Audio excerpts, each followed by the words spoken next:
معزز حاضرین محفل، اور اب وقت ہوا ہے ایک عظیم انسان اللہ کے دوست حضرت خواجہ شمس الدین عظیمی صاحب کو دعوت دینے کا۔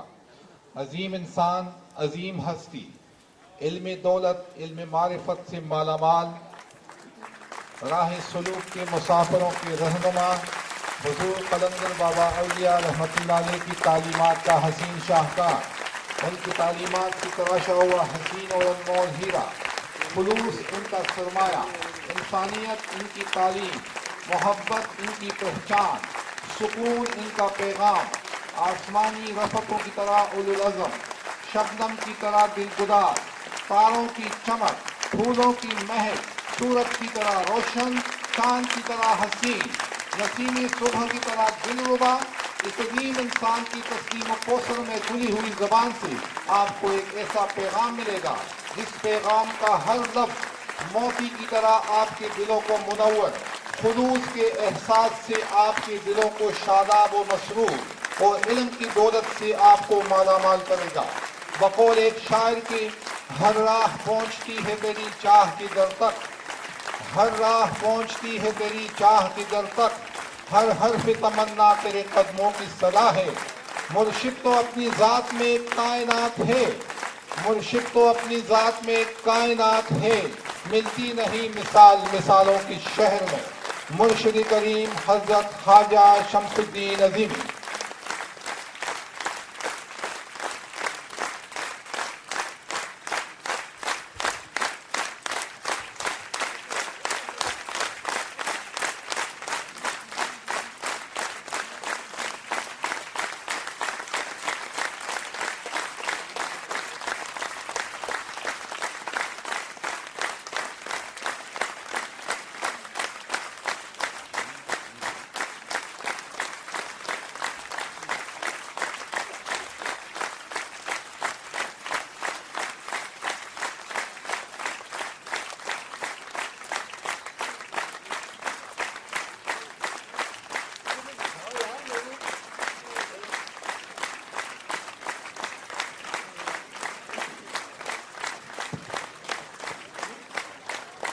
حضرات سے گزارش ہے کہ اپنی نشستوں پہ تشریف رکھیں۔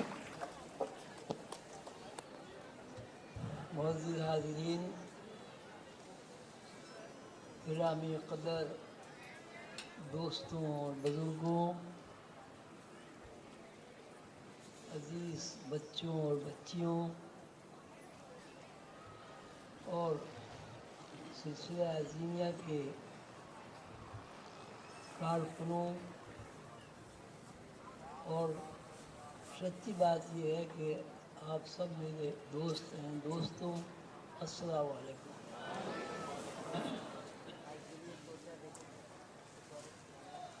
میں تقریباً 3 سال تک بیمار رہا۔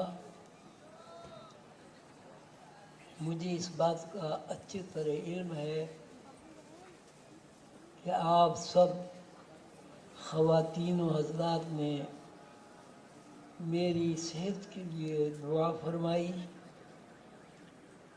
اور اللہ تعالیٰ نے مجھے شفا عطا فرمائی۔ یہ آپ کی دعاؤں کا ثمر ہے کہ یہاں اسٹیج پر میں آپ کے سامنے موجود ہوں، آپ مجھے دیکھ رہے ہیں، اور میں آپ کی محبت بھری کیفیت کو دل کی گہرائیوں سے محسوس کر رہا ہوں۔ اللہ تعالیٰ آپ کو، آپ کے بزرگوں کو،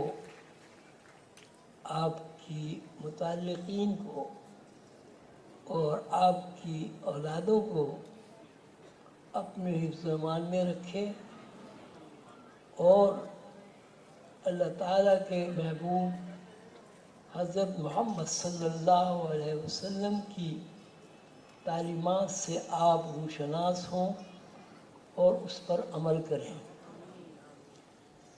جتنے بھی پیغمبر علیہ السلام جن کی تعداد 1,24,000 بتائی جاتی ہے، دنیا میں تشریف لائے، بلکہ یوں کہنا چاہیے اب آپ حضرات بالغ اور باشعور ہیں، دنیاؤں میں تشریف لائے، کروڑوں دنیاؤں میں، ایک دنیا نہیں ہے، کروڑوں دنیا میں تشریف لائے، ان سب کا مشن ایک ہی رہا کہ اللہ وحدہ لا شریک ہے، اس کا کوئی شریک نہیں، اللہ ہی ظاہر ہے، اللہ ہی باطن ہے، اللہ ہی هو الاول هو الاخر، اللہ ہی آخر ہے اور اللہ ہی ابتدا ہے، هو الاول هو الاخر هو الظاہر هو الباطن۔ اور اللہ تعالیٰ نے اس دنیا کو اس لیے تخلیق فرمایا ہے کہ لوگ اللہ تعالیٰ کی عبادت کریں اور اللہ تعالیٰ کا عرفان انہیں نصیب ہو۔ وما خلقت الجن والانس الا لیعبدون۔ الحمدللہ سلسلہ عظیمیہ کے افراد، کارکنان اور سلسلے کے متعلقین معتقدین اس امر سے واقف ہو گئے ہیں کہ انسان کی اصل اس کا مادی جسم نہیں ہے، انسان کی اصل اس کی روح ہے، اور قرآن پاک میں اس بات کو تشریح کے ساتھ اللہ تعالیٰ نے بیان فرمایا ہے۔ وما خلقت الجن والانس الا لیعبدون۔ اللہ تعالیٰ نے انسانوں کو اور جنات کو اس لیے تخلیق کیا تاکہ وہ اللہ کی عبادت کر کے اللہ تعالیٰ کا عرفان حاصل کریں۔ اعوذ باللہ من الشیطان الرجیم، بسم اللہ الرحمن الرحیم۔ انما امره اذا اراد شیئا انما امره اذا اراد شیئا ان یقول له کن فیکون۔ انما امره اذا اراد شیئا ان یقول له کن فیکون۔ وما خلقت الجن والانس الا لیعبدون۔ بسم اللہ الرحمن الرحیم۔ قل الروح من امر ربی وما اوتیتم من العلم الا قلیلا۔ محترم حاضرین اور میرے عزیز بچوں، تقریباً 3 سال کے بعد میں اسٹیج پر آپ کے سامنے حاضر ہوں۔ بہت مختصر بات آپ کے ذہن نشین کرانا ضروری سمجھتا ہوں، اس کو آپ غور سے سنیں اور دعا کریں کہ میں جو کچھ آپ کے گوش گزار کرنا چاہتا ہوں، یہ جن حقائق اور رموز سے آپ کو واقف کرنا چاہتا ہوں، اللہ تعالیٰ مجھے توفیق دے میں اس کو اس طرح بیان کروں کہ آپ کا شعور اسے قبول فرمائے، اور میں جو کچھ عرض کرنا چاہتا ہوں وہ آپ کے ذہن نشین ہو جائے۔ اللہ تعالیٰ مجھے اور آپ کو توفیق عطا فرمائے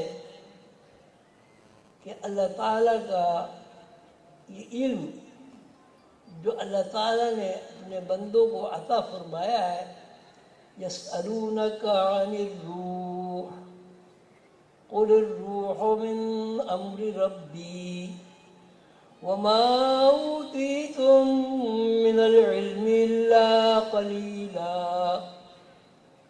اے پیغمبر صلی اللہ علیہ وسلم، آپ سے روح کے بارے میں سوال کرتے ہیں، آپ کہہ دیجئے روح میرے رب کے امر سے ہے۔ انما امره اذا اراد شيئا ان يقول له كن فيكون۔ اللہ کا امر یہ ہے، جب اللہ تعالیٰ نے ارادہ فرمایا کہ کائنات تخلیق ہو تو اللہ تعالیٰ نے فرمایا کن۔ جیسے ہی اللہ تعالیٰ نے کن فرمایا فیکون، کائنات تخلیق ہو گئی۔ یہ جو آیتیں ابھی میں نے آپ کے سامنے تلاوت کی ہیں، ان کا حاصل یہ ہے کہ انسان کی اصل روح ہے اور یہ مادی جسم روح کا لباس ہے۔ انسان کی اصل اس کی روح ہے اور مادی جسم اس کا لباس ہے۔ یہ مشاہدہ ہے اور رات دن کا تجربہ ہے، ہر شخص اس سے واقف ہے کہ انسان جو اس دنیا میں آیا، پیدا ہوا، اس نے بچپن گزارا، لڑکپن گزارا، جوان ہوا، جوانی کے بعد بوڑھا ہوا اور بوڑھے کے ہونے کے بعد مر گیا۔ مر گیا کا مطلب فنا ہونا نہیں ہے، مر گیا کا مطلب ہے امر ہو گیا، یعنی وہ زندہ ہو گیا۔ ہم کہتے ہیں آدمی مر گیا، وہ امر ہو گیا۔ کیا چیز امر ہو گئی؟ کیا چیز امر ہو گئی؟ ایک آدمی ہے،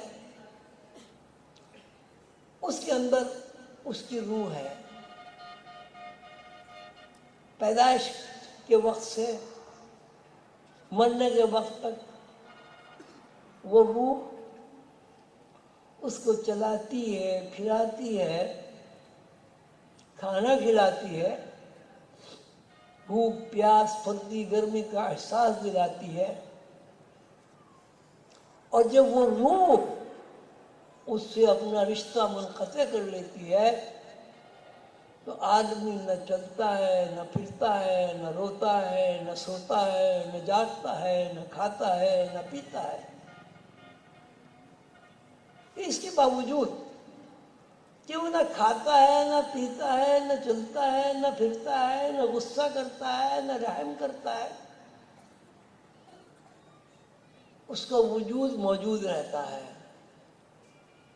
ہم سب اس بات سے واقف ہیں کہ جب آدمی کے اوپر موت وارد ہو جاتی ہے تو جسم میں کوئی تبدیلی واقع نہیں ہوتی، ایک وقت معینہ تک جسم میں کوئی تبدیلی واقع نہیں ہوتی۔ ہاتھ بھی موجود رہتے ہیں، پیر بھی موجود ہیں، دماغ بھی موجود ہے، آنکھیں بھی موجود ہیں، کان بھی موجود ہے۔ اب کان موجود ہے لیکن وہ آدمی سنتا نہیں ہے، آنکھیں موجود ہیں لیکن وہ آدمی دیکھتا نہیں ہے، منہ موجود ہے لیکن وہ آدمی اظہار رنج و الفت کچھ نہیں کرتا۔ تو کیا ہوا، کیا چیز ہو گئی کہ انسان موجود ہے، اس کے ہاتھ بھی موجود ہے، اس کے کان بھی موجود ہے، اس کا دماغ بھی موجود ہے، اس کا دل، پھیپھڑے، گردے، پتے سب موجود ہے، لیکن اس جسم میں حرکت نہیں ہے۔ کیا چیز اس کے اندر سے نکل گئی؟ کیا چیز اس کے اندر سے نکل گئی؟ اللہ تعالیٰ فرماتے ہیں یسألونک عن الروح، يسألونك عن الروح قل الروح من أمر ربي وما أوتيتم من العلم إلا قليلا. ہم نے اے پیغمبر صلی اللہ علیہ وسلم آپ سے یہ لوگ سوال کرتے روح کیا ہے، یسألونک عن الروح، آپ سے سوال کرتے ہیں کہ روح کیا ہے. قل الروح، آپ فرما دیجئے محمد صلی اللہ علیہ وسلم، آپ فرما دیجئے قل الروح من امر ربی، روح میرے رب کے کا امر ہے یا میرے رب کے امر سے ہے. وما اوتیتم من العلم الا قلیلا، لیکن اس کا جو علم ہے وہ قلیل دیا گیا ہے. قرآن پاک کی اس آیت مبارکہ سے یہ بات بالکل ثابت ہو گئی کہ روح کا علم اللہ تعالیٰ نے عطا فرمایا ہے. یسألونک عن الروح قل الروح من امر ربی، کہ یہ سب روح کے بارے میں آپ سے سوال کرتے ہیں. پیغمبر صلی اللہ علیہ وسلم آپ فرما دیجئے روح میرے رب کے امر سے، اور میں نے اس کا قلیل علم، تھوڑا سا علم دیا ہے.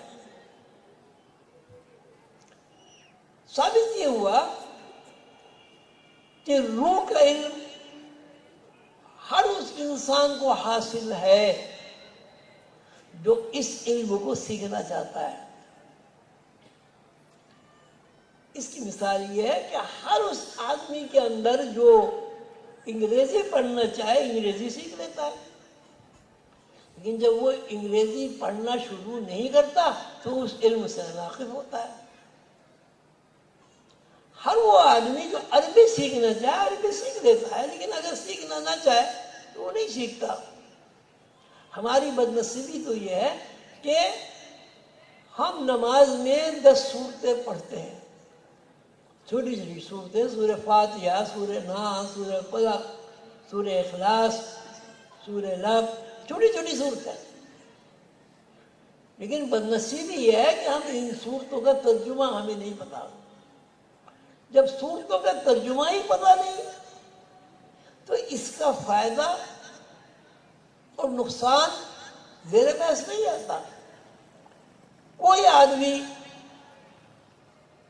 یہ نہیں کہہ سکتا کہ وہ انگریزی بغیر ترجمے کے پڑھ لے اور انگریزی سے اس کو فائدہ پہنچے گا.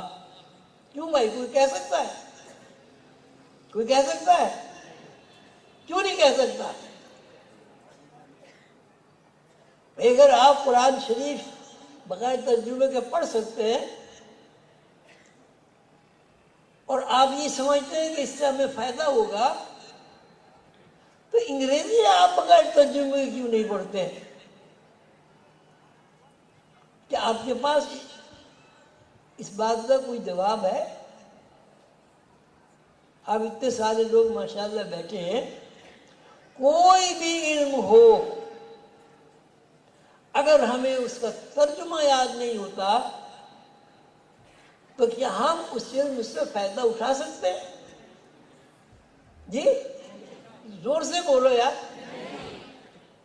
کہ قرآن پاک کا علم جب آپ نے حاصل نہیں کیا اور ترجمہ یاد نہیں کیا تو اس سے آپ کیسے فائدہ اٹھائیں گے؟ ایک سوال ہے. کوئی آدمی اس سوال کا جواب دے سکتا ہے اتنے بڑے مجمع میں؟ ہم جو نماز میں قرآن کریم کی اللہ کی دی ہوئی توفیق کے ساتھ تلاوت کرتے ہیں، اگر ہمیں اس کا ترجمہ یاد نہیں تو ہمیں اس کا جو فائدہ ہے، کیا وہ فائدہ ہمیں پوری طرح حاصل ہو سکتا ہے؟ جی نہیں بھائی، سارے بولو نا. تو جب نہیں فائدہ ہو سکتا، اب ہماری یہ ذمہ داری ہو گئی کہ قرآن پاک کی جتنی صورتیں ہمیں یاد ہیں نماز کے لیے، اور پوری نماز کا ترجمہ ہمیں یاد کرنا ہے. اب تک تو ہمیں پتہ نہیں تھا، مائیں نسلوں سے یہ چل رہا ہے کہ قرآن پڑھ لو بس. لیکن اب تو ہمیں پتہ چلی ہے نا کہ ہم اگر قرآن پاک کو ترجمے کے ساتھ نہیں پڑھیں گے تو قرآن پاک کا فائدہ ہمیں جو فائدہ ہونا چاہیے ہم اس سے محروم رہیں گے. تو ہمیں کیا کرنا چاہیے بھائی؟ اب ہمیں یہ کرنا چاہیے کہ یہ جو 10 صورتیں چھوٹی چھوٹی ہمیں یاد ہیں، ان صورتوں کا ہمیں ترجمہ یاد کرنا چاہیے. دیکھیے کسی چیز کو حفظ کرنا مشکل ہے، تو وہ مشکل کام تو پورا ہو گیا. اللہ تعالیٰ ہمارے والدین کو جنت نصیب فرمائے، انہوں نے اتنا کام تو کر دیا ہے آدھے سے زیادہ. اب آدھا کام ہمارے پاس یہ رہ گیا ہے کہ ہم قرآن پاک کا ترجمہ یاد کریں اور نماز پوری جو ہے اس کا ترجمہ یاد کریں، اس سے ہمیں فائدہ حاصل ہوگا. بات روح کی اور جسم کی ہو رہی تھی. آپ یہ بتائیں کہ انسان کے اندر جب تک روح رہتی ہے اس کے اگر سوئی بھی چبھ جائے تو وہ محسوس کرتا ہے، لیکن اگر روح نکل جائے اور اس کا کوئی عضو کاٹ لیا جائے، کیا آدمی محسوس کرتا ہے؟ جی نہیں کرتا نا. اب ایک آدمی مر گیا، اب اس کو جب آپ نہلانے کے لیے تختے پر لٹاتے ہیں تو اس کے اندر تو کوئی اپنی قوت مدافعت ہوتی ہی نہیں ہے. کیوں نہیں ہوتی؟ کیوں نہیں ہوتی؟ بتاؤ کیوں نہیں ہوتی؟ اس کے اندر روح نہیں ہے. مردہ سنتا ہے؟ کیوں نہیں سنتا؟ مردہ بولتا ہے؟ کیوں نہیں بولتا؟ مردہ کھانا کھاتا ہے؟ کیوں نہیں کھاتا؟ مردہ روتا ہے؟ جی کیوں؟ مردہ ہنستا ہے؟ کیوں؟ تو اصل جسم ہے یا روح ہے؟ جب تک جسم کے اندر روح موجود ہے آپ کے اندر قوت مدافعت بھی ہے، آپ کے اندر تکلیف راحت کے اظہار بھی ہے. لیکن جب روح نکل گئی تو اب آپ اس مردے جسم کو جلا دیجئے، جیسے ہندو جلاتے ہیں، کوئی قوت مدافعت نہیں ہوتی. اس جسم کو آپ مٹی میں دبا دیجئے، قبر میں دبا دیجئے، اس طرح سے کوئی مدافعت نہیں ہوتی. لیکن وہی جسم اگر اس کے اندر روح موجود ہے، اس کے پیر میں آپ سوئی چبھائے کیا ہوگا؟ جی تکلیف ہوگی، وہ آپ کو ناراض ہوگا آپ سے، یہ کیا بدتمیزی، یہ سوئی کیوں چبھا رہے ہو؟ اور ایک مردہ آدمی کو پوسٹ مارٹم آپ کرے تو اس کے اندر سے کوئی قوت مدافعت کیوں نہیں ہوتی؟ تو کیا ہوا؟ اصل کیا چیز ہوئی بھائی؟ اصل روح ہوئی. پھر جسم کیا چیز ہے؟ اگر روح اصل ہے تو جسم کیا ہے؟ اس کا ایک لباس ہے. جیسے آپ نے قمیص کرتا پہن لیا، کوئی صاحب یہاں آ جائیں میرے پاس، نیاز بھائی آپ آ جائیں، ادھر کھڑے ہو جائیں، وہ ادھر منہ کھڑے ہو جائیں. میرا آپ سے یہ کہنا ہے کہ آپ ہاتھ نہ ہلائیں، آپ کی آستین ہلے. کوشش کر رہے. اچھا اب آستین ہل رہی ہے، ہاتھ ہلائیں، ہاتھ ہلائیں، آستین بھی ہلی. لیکن اگر ہم یہ کہتے ہیں کہ جی ہاتھ تو ہلے آستین نہ ہلے، پھر تو اس کا مطلب یہ ہوا کہ یہ جو لباس ہے آپ کا یہ جسم کے اوپر ہے. تو اب ہم یوں کہتے ہیں کہ یہ جو لباس جو ہے یہ جسم ہے. فرض کر لیتے ہیں سمجھنے کے لیے کہ یہ جو کرتا ہے یہ لباس ہے اور جسم جو ہے وہ اصل ہے. تو اب ہم ان سے یہ کہتے ہیں کہ بھائی اصل ہلے آستین نہ ہلے. کیوں بھائی؟ اصل ہاتھ ہلے آستین نہ ہلے. کیوں؟ اصل جسم ہے. اب اسی طرح پورے جسم کو آپ ایک لباس فرض کر لیں. لباس کب ہلے گا بھائی؟ جی جب جسم کے اندر روح ہوگی جب بھی ہلے گا نا. میں یہ کہتا ہوں کہ نہیں جسم ہلے لیکن روح کی کوئی حرکت نہ ہو. کیا ہوگا؟ کیا ہوگا؟ نہیں ہلے گا نا. جیسے قمیص نہیں ہل رہی ہے. آپ لوگوں کی سمجھ میں آ گئی بات؟ اچھا اب میں یہ کہتا ہوں کہ آپ نے جو یہ شلوار پہنی ہوئی ہے یہ آگے کو چلے آگے پیچھے ہو لیکن ٹانگ نہیں ہلے. کیا ہوگا؟ نہیں ہلے گی نا. لیکن جب تک ٹانگ کے اوپر شلوار ہے ٹانگ کے تابع ہو کر یہ شلوار ہلتی ہے.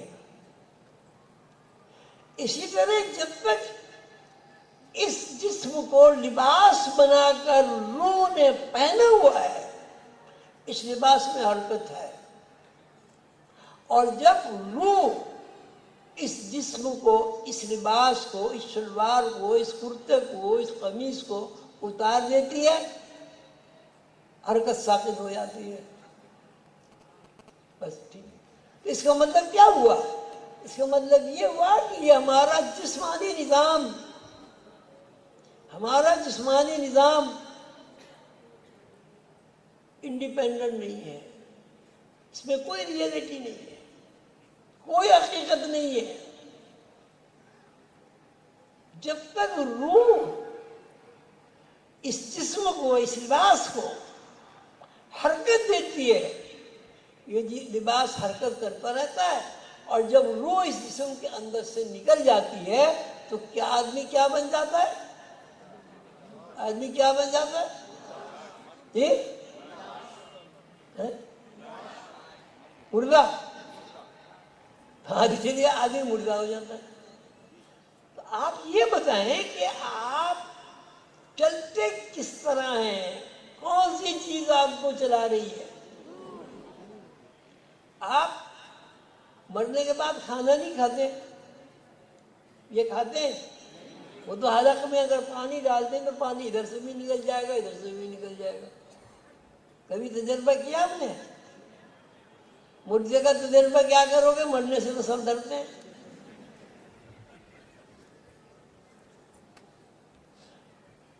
ایک آدمی پانی پیتا ہے کٹ کٹ کر کے پورا ایک گلاس پی جاتا ہے.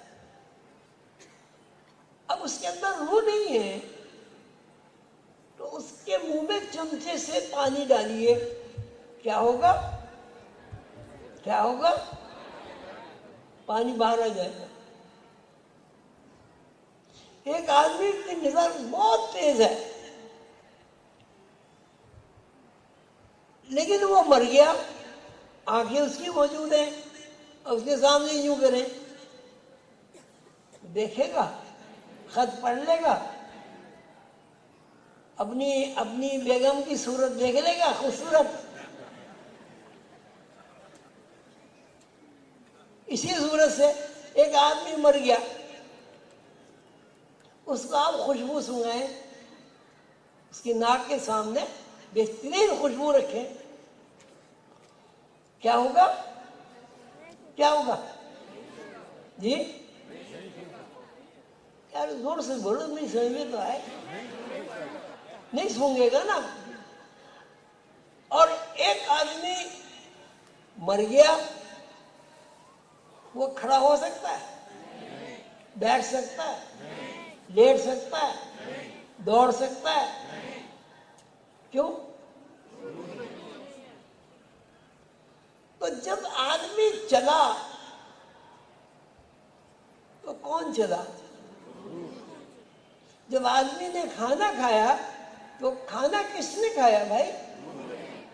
پانی پیا تو پانی کس نے پیا؟ پھر آپ کیا ہیں؟ اسی طرح اب خیالات پر آ جائیے. جب تک آدمی زندہ رہتا ہے ہر وقت اس کے ذہن میں خیالات کا ہجوم رہتا ہے. کوئی وقت ایسا نہیں ہوتا کہ ذہن خیالات سے خالی ہو. اب آدمی مر گیا، اس کو کتنا خیال آتا ہے؟ جی نہیں آتا نا. یہ کون ہے؟ شاہ عالم ہے یہ؟ جان عالم.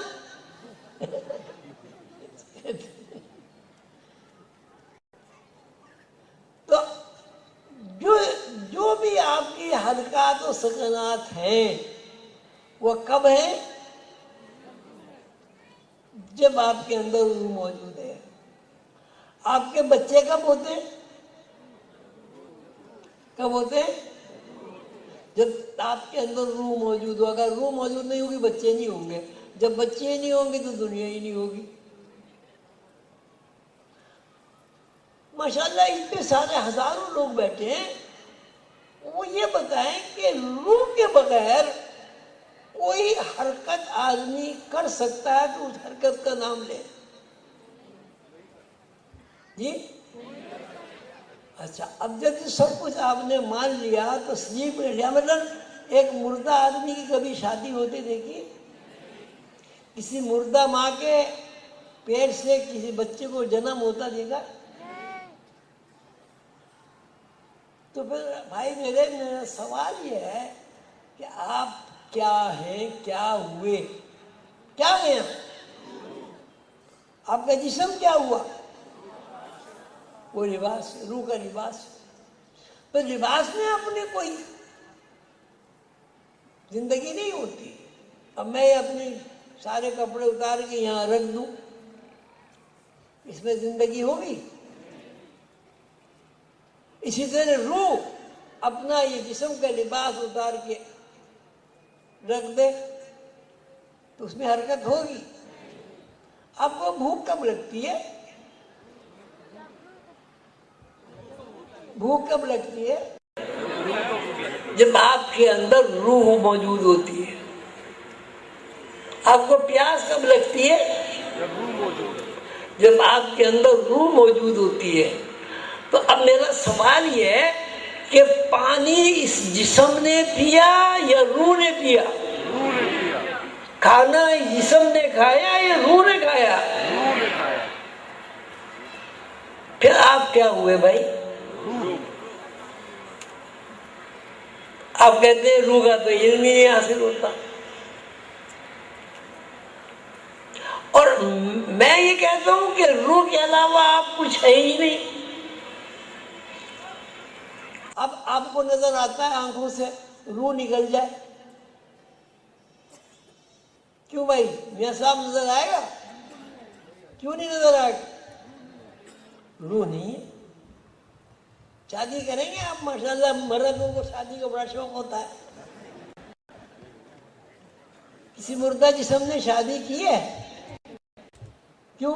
ایک آدمی ہے، مردہ ہے، بڑا امیر کبیر کروڑ پتی ارب پتی ہے. اب اس سے کہیں گے کہ بڑا امیر کبیر کروڑ پتی ہے، اس سے شادی کر لو. کوئی کرے گا؟ کیوں؟ اس لیے اس کے اندر زندگی نہیں ہے، توانائی نہیں ہے. شادی کا جو مقصد ہے وہ اس سے پورا نہیں ہوتا، اس لیے وہ شادی نہیں کرتا. اب آپ سب لوگ میرے اس سوال کے جواب دیں کہ آپ فی الواقع کیا ہیں؟ آپ کا جسم کیا ہے؟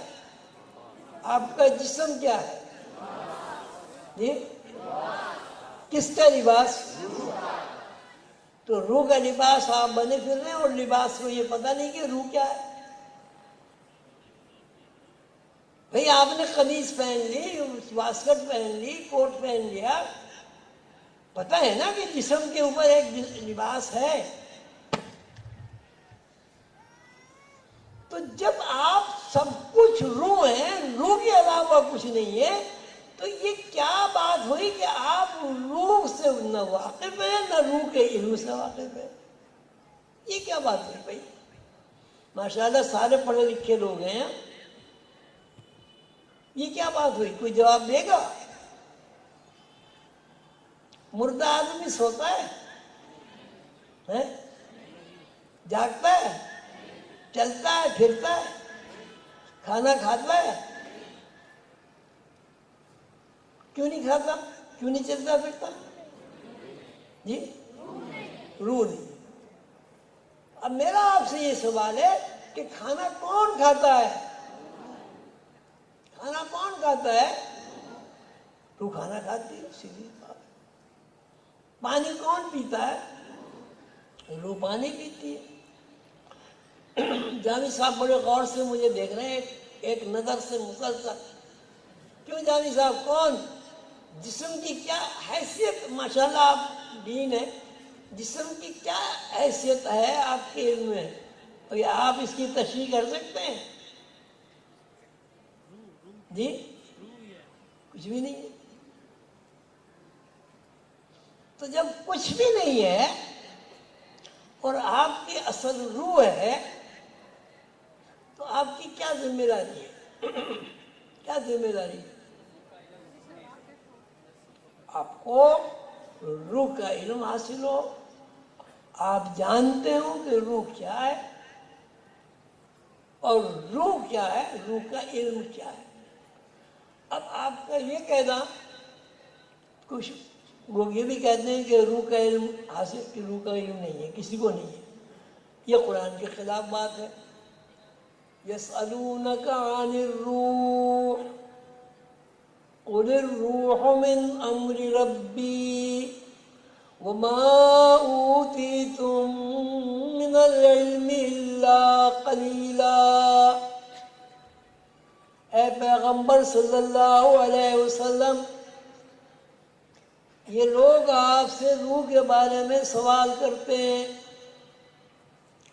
آپ فرما دیجئے قل الروح من امر ربی، روح میرے رب کے امر سے ہے. دیکھیے بات اب یہاں ختم نہیں ہو گئی.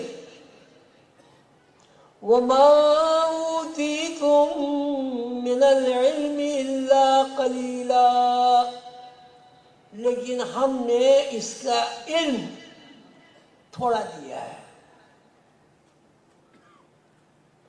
اللہ تعالیٰ کا علم کتنا ہے؟ کتنا ہے؟ نام و تناہی علم ہے. کسی بھی زاویے سے، کسی بھی پیمانے سے اللہ تعالیٰ کے علم کو ناپا نہیں جا سکتا. تو اللہ تعالیٰ کا قلیل علم عطا فرمانا وہ ساری دنیا کے علوم سے زیادہ ہے. وَمَا أُوتِيتُم مِّنَ الْعِلْمِ إِلَّا قَلِيلًا، کہ ہم نے تمہیں روح کا علم عطا فرمایا لیکن کم، قلیلا. سوال یہ کس کا قلیل؟ سمندر کا قلیل کتنا ہوگا؟ سمندر کا قلیل دریا سے کم تو نہیں ہوگا. اور دریا کا قلیل کتنا ہوگا؟ نہر کا. یعنی اب جتنی اللہ تعالیٰ کا علم ہے اسی مناسبت سے تو اس قلیل کا کوئی اور تھوڑ نہیں ہے. آپ اس کو یوں نہیں کہہ سکتے کہ اتنا ہے. اب دو باتیں میں نے پیش کی آپ کے سامنے. ایک یہ کہ یہ جو جسم ہے آپ کا، یہ جو جسم ہے آپ کا، ایک تو یہ بڑھتا گھٹتا ہے. ایک بچہ ہے، وہ بڑھ کے لڑکا ہو گیا، بچپن گھٹ گیا. وہ لڑکا بڑا ہوا، جوانی آ گئی، لڑکپن غائب ہو گیا. جوان آدمی بوڑھا ہوا، جوانی غائب ہو گئی، بڑھاپا نمایاں ہو گیا. اور جب بڑھاپا غائب ہوا تو کیا ہوا؟ کیا ہوا؟ میرے عزیز کان کم سنتے ہیں، کیا ہوا؟ محتاج ہو گیا. کیا کہا؟ مر گیا، غائب ہو گیا. اب جب وہ غائب ہو گیا، اب آپ اس کو یاد کرتے ہیں، اس کو احسان ثواب کرتے ہیں، اس کی قبر پہ جا کے فاتحہ پڑھتے ہیں. جو چیز غائب ہو گئی آپ کس کو یاد کرتے ہیں؟ جو چیز غائب ہو گئی یا نیست نابود ہو گئی، آپ خواب میں کس کو دیکھتے ہیں؟ یاد آپ کو کون آتا ہے؟ کون یاد آتا ہے؟ جسم تو غائب ہو گیا. آپ نے جسم کو قبر میں اتار دیا. کیا ہوا جسم کا؟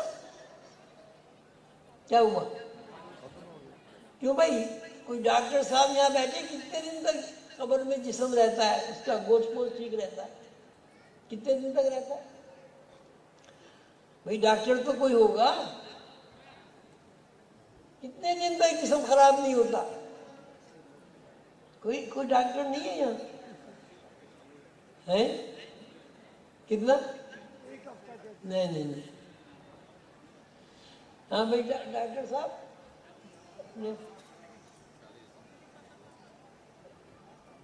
ہمارے ڈاکٹر صاحب کہاں گئے؟ باہر گئے ہیں. کچھ عرصے کے بعد اگر آپ قبر کو کھولیں تو وہاں جسم نہیں ہوتا، لیکن جسم وہاں نہیں ہوتا. آپ وہاں جا کے کہتے ہیں السلام علیکم یا اہل القبور. کس کو سلام کر رہے ہیں بھائی؟ جسم تو وہاں نہیں ہے. کیا ہوتا ہے؟ جسم تو کچھ بھی نہیں ہوتا، پانی ہو جاتا ہے، سڑ جاتا ہے، ہڈیاں ملتی ہیں وہاں. السلام علیکم یا اہل القبور. حضور پاک صلی اللہ علیہ وسلم جب بدر میں تشریف لے گئے، مدینہ سے مکے جاتے ہوئے، تو انہوں نے وہاں کھڑے ہو کر فرمایا کہ بھائیو، مجھ سے اللہ نے جو وعدہ کیا تھا وہ میں نے دیکھ لیا ہے. تمہارے مقدر میں جو کچھ اللہ نے کیا تھا کیا تو نے بھی دیکھ لیا ہے؟ صحابہ کرام نے جب یہ بات سنی تو انہوں نے فرمایا کہ یا رسول اللہ صلی اللہ علیہ وسلم، یہ مردے کیا بولتے ہیں؟ کیا سنتے ہیں؟ سیدنا حضور علیہ السلام نے ارشاد فرمایا، یہ بولتے بھی ہیں، سنتے بھی ہیں، اور تم سے زیادہ سنتے ہیں، لیکن تم نہیں سنتے. یہ سنتے ہیں، تم نہیں دیکھتے کہ یہ دیکھتے ہیں. ایک تو یہ بات. دوسری بات، آپ سب لوگ اس بات سے واقف ہیں کہ سیدنا حضور علیہ السلام کا ارشاد عالی مقام ہے کہ جب تم قبرستان جاؤ تو کہو السلام علیکم یا اہل القبور. اے وہ لوگوں جو قبروں میں رہتے ہو، تمہارے اوپر سلامتی ہو. تو وہاں قبروں میں کون رہتا ہے؟ قبر کھود کے دیکھو، وہاں تو جسم تو خراب ہو جاتا ہے، آپ کو سب کو پتا ہے، مٹی ہو جاتی ہے. کون رہتا ہے قبر میں؟ ہے بھائی؟ اب کیا میرے خیال میں میری بات سمجھ نہیں رہے ہیں یا سو رہے ہیں؟ کوئی بھی نہیں ہوتا قبر میں جی. پھر کس کو سلام کر رہے ہو بھائی؟ جب قبر میں کوئی نہیں ہے تو السلام علیکم یا اہل القبور کا کیا مطلب ہے؟ کس کو سلام کر رہے ہو؟ بات سیدھی سی. اب آپ یہ بتائیں، کوئی صاحب کھڑے ہو جائیں، یہ بتائیں، خواتین میں سے کھڑی ہو جائیں، کوئی صاحب یہ بتائیں کہ آپ کیا ہیں، جسم ہیں یا روح ہیں؟ آپ کھڑے ہو جائیں، کیا ہے آپ؟ نظر آتی ہے روح؟ روح کو کبھی دیکھنے کی کوشش کی ہے؟ جب آپ نے کبھی اپنی اصل سے واقف ہونے کی کوشش ہی نہیں کی تو اس میں روح بیچاری کا کیا قصور ہے؟ کبھی آپ نے انگریزی پڑھنے کی طرف توجہ ہی نہیں کی تو آپ یہ تو نہیں کہہ سکتے کہ بھائی انگریزی نے میں سیکھنا چاہتا تھا، انگریزی نے میرا ساتھ نہیں دیا.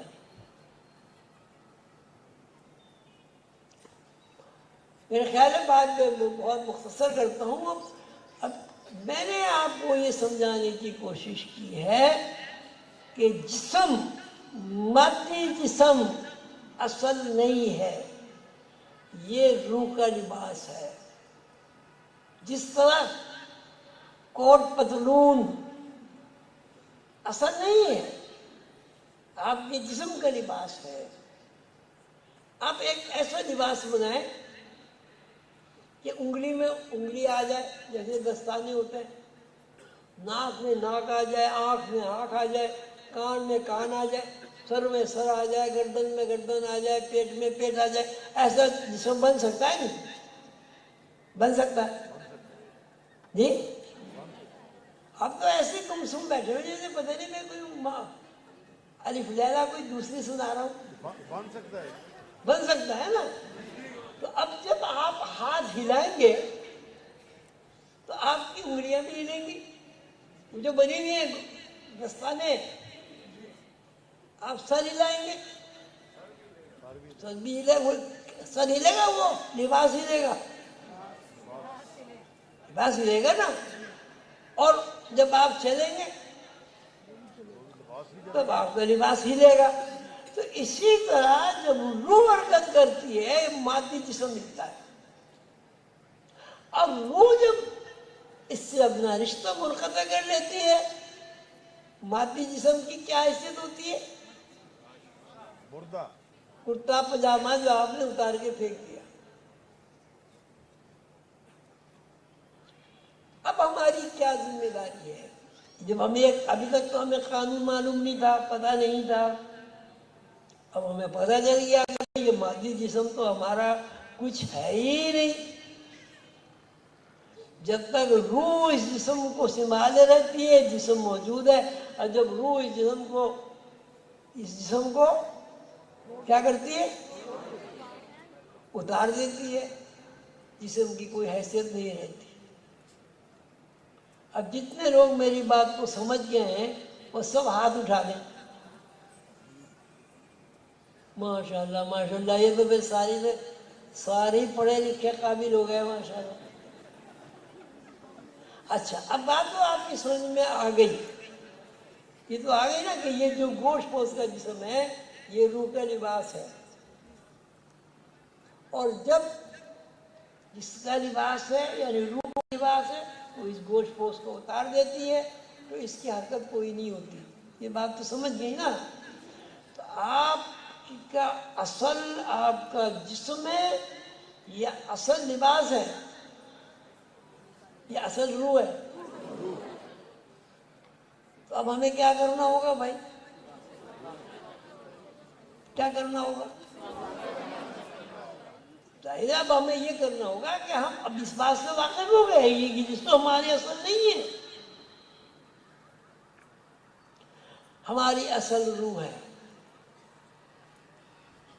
یسألونک عن الروح قل الروح من امر ربی وما اوتیتم من العلم الا قلیلا. اے پیغمبر علیہ السلام، لوگ آپ سے سوال کرتے ہیں کہ روح کیا ہے؟ آپ فرما دیجئے روح میرے رب کے امر سے ہے. اب اگر امر کی تشریح تو بہت دیر ہو جائے گی. روح میرے رب کے امر سے ہے، اور جو کچھ تمہیں علم دیا گیا ہے وَمَا أُوتِيتُم مِّنَ الْعِلْمِ إِلَّا قَلِيلًا، وہ تھوڑا علم دیا گیا ہے. تھوڑا علم کس کا؟ تھوڑا علم کس کا؟ اللہ تعالیٰ. اللہ تعالیٰ کا علم، اللہ اکبر. اللہ تعالیٰ نے خود قرآن پاک میں ارشاد فرمایا ہے کہ زمین کے اوپر جتنے درخت ہیں سب قلم بن جائیں. کتنے ارب قلم بن جائیں گے بھائی؟ لا تعداد بنیں گے. اور جتنے سمندر ہیں سب روشنائی بن جائیں، اور اللہ کی باتیں لکھی جائیں، یہ ختم ہو جائے گی. روشنائی، سمندر کی روشنائی ختم ہو جائے گی. درختوں سے جو درخت میں کتنے قلم بنیں گے؟ کیوں جی؟ لاکھوں بنے گے ایک درخت میں. اور درخت کتنے اربوں ہیں. ٹھیک ہے. ایک لکھنے میں روشنائی ایک ڈراپ سے اچھا خاصا لکھا جاتا ہے. ایک سمندر میں کتنے ڈراپ ہوں گے؟ تو سمندر سوکھ جائیں گے، خشک ہو جائیں گے، ختم ہو جائیں گے. پورے درخت جو اس سرزمین پر موجود ہیں ان کے قلم بنا لو، وہ سارے قلم ختم ہو جائیں گے، لیکن اللہ کی باتیں ختم نہیں ہوں گی. اب اس اللہ کا جو علم ہے، اس اللہ تعالیٰ نے اپنے علم سے وَمَا أُوتِيتُم مِّنَ الْعِلْمِ إِلَّا قَلِيلًا، کہ آپ کو تھوڑا علم عطا فرمایا گیا ہے. اس تھوڑے کی کوئی آپ تشریح نہیں کر سکتے. تو اب آپ کو اللہ کا علم بھی حاصل ہے. اللہ تعالیٰ فرما رہا ہے قرآن پاک میں وَمَا أُوتِيتُم مِّنَ الْعِلْمِ إِلَّا قَلِيلًا. اللہ تعالیٰ نے یہ بھی ارشاد فرما دیا کہ یہ جسم جو ہے یہ خول ہے، یہ لباس ہے. اصل کیا ہے؟ روح ہے. اچھا اب یہ بتائیں اب ہمیں کرنا کیا؟ میں ختم کرتا ہوں. ہمیں کرنا کیا چاہیے؟ کیا کرنا چاہیے؟ علم حاصل کرنا چاہیے. تو حضور قلندر بابا اولیاء رحمۃ اللہ علیہ کا یہ اعجاز ہے. انہوں نے سیدنا حضور علیہ السلام کے حکم سے، ارشاد عالی سے روح کے پرت کھولے. رسول اللہ صلی اللہ علیہ وسلم کے ارشاد سے انہوں نے روح کے پرت کھولے. اب یہ ہمارا کام ہے، ان کی اولاد کا. ایک باپ ہے وہ بہت امیر کبیر ہے، بہت سرمایہ ہے، اولاد کبھی اس سرمایہ کو دیکھتے ہی نہیں، کبھی اس سے فائدے نہیں اٹھانا چاہتا. تو ایسی اولاد کو آپ کیا کہیں گے؟ کیا کہیں گے؟ تو ہم سب تو نالائق ہی ہیں بھائی. حضور قلندر بابا اولیاء رحمۃ اللہ علیہ سے حضور علیہ السلام نے فرمایا کہ اب اس علم کو کھول دو. اور لوح قلم جو حضور پاک صلی اللہ علیہ وسلم کے ارشاد عالی مقام سے حضور قلندر بابا اولیاء نے لکھی، اس میں سارے یہ فارمولے موجود ہیں. لیکن چونکہ ہم اس علم سے واقف ہی نہیں ہیں، ان فارمولوں سے کس طرح واقف ہوں گے بھائی؟ سلسلہ عظیمیہ کے جتنے بھی افراد ہیں اس میں خواتین بھی ہیں اور مرد حضرات بھی ہیں، بوڑھے بھی ہیں، جوان بھی ہیں. سلسلہ عظیمیہ کے جتنے متفقین ہیں، متوسلین ہیں، ان کی یہ ڈیوٹی ہے، ان کی یہ ذمہ داری ہے کہ وہ روح کے علم کو سیکھیں۔ اللہ تعالیٰ آپ سب کو اور مجھے توفیق عطا فرمائے کہ ہم سیدنا حضور علیہ السلام کے ارشاد عالی کے مطابق حضور قلندر بابا اولیاء نے جو تعلیمات چھوڑی ہیں ان کو سیکھیں اور ان پر عمل کرنے کی توفیق عطا فرمائے۔ اللہ تعالیٰ مجھے اور آپ کو علم حاصل کرنے کی توفیق عطا فرمائے۔ سیدنا حضور علیہ السلام کے وارث حضور قلندر بابا اولیاء رحمۃ اللہ علیہ کے علوم کو سیکھ کر ان علوم کو دنیا میں اس طرح پھیلا دیا جائے کہ لوگوں کے ذہن سے یہ بات نکل جائے کہ انسان روح کا علم نہیں سیکھ سکتا۔ وما اوتیتم من العلم الا قلیلا۔